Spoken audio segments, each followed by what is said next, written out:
গণভোটের রায় নিয়ে বিএনপি শুধু বিরোধী দলের সঙ্গে নয় বরং নিজ দলের নেতাকর্মীর সাথেও প্রতারণা করছে বলে মন্তব্য করেছেন এনসিপির সদস্য সচিব আক্তার হোসেন।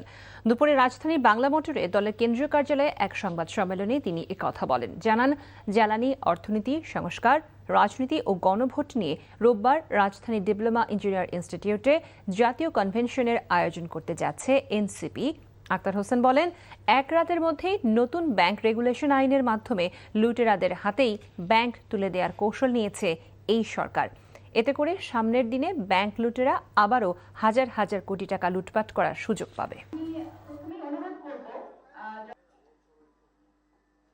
তাদের যদি সৎসাহস থাকতো তারা গণভোটের রায়ের কথাও তারা বলতে পারতেন। তাদের সেই সুযোগটা ছিল, তারা সেটা করেন নাই। এটা আসলে জনগণের সাথে একটা লুকোচুরি করা। যারা বিএনপিকে ভোট দেয় নাই তাদের সঙ্গে প্রতারণা করছে, বিষয়টা এমন নয়। বরং যারা বিএনপিকে ভোট দিয়েছে এবং গণভোটে হ্যাঁ ভোট দিয়েছে তাদের সাথেও বিএনপি প্রতারণা করছে।